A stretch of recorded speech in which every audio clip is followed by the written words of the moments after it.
نانات وی کلشکر صدقا۔ سوال یہ ہے کہ اگر کسی شخص کی عید کی نماز کی پہلی رکعت چھوٹ گئی یا رکعت کا بعض حصہ چھوٹ گیا، مثلا زائد تکبیریں چھوٹ گئیں، تو اب ایسے شخص کو نماز کس طرح ادا کرنی ہے؟ تو اس کا جواب مفتیان کرام اس طرح لکھتے ہیں کہ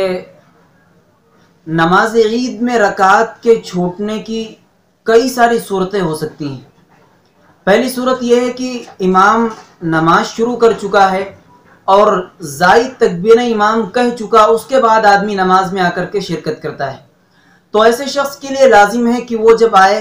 اور امام قرات کر رہا ہے تو ایسی صورت میں سب سے پہلے نماز میں تکبیر تحریمہ کہہ کر ہاتھ باندھے گا اور ثنا کہنے کے بعد زائد تکبیریں کہے گا،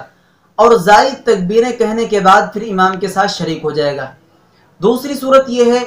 کہ آدمی اس وقت آیا جب امام رکوع میں جا چکا تھا، تو ایسا ہو سکتا ہے کہ امام رکوع میں چلا گیا اور ابھی رکوع میں گیا ہے، تو دو صورتیں ممکن ہیں،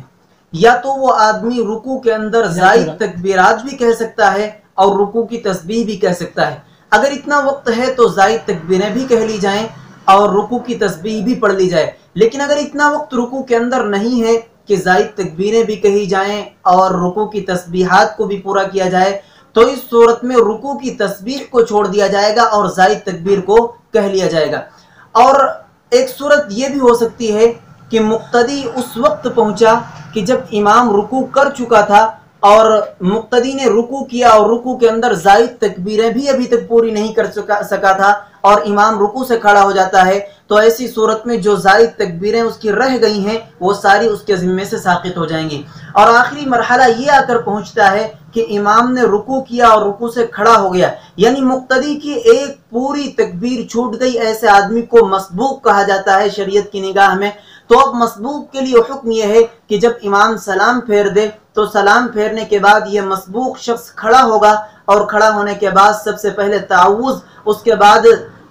سب سے پہلے ثنا پڑھے گا اور اس کے بعد تعوذ تسمیہ یعنی اعوذ باللہ بسم اللہ پڑھے گا، اس کے بعد سورہ فاتحہ اور سورت پڑھنے کے بعد زائد تکبیریں کہنے کے بعد رکوع اور سجدہ کرے گا۔ اس طریقے سے اپنی نماز کو ما بقیہ نماز کو پورا کر لے گا۔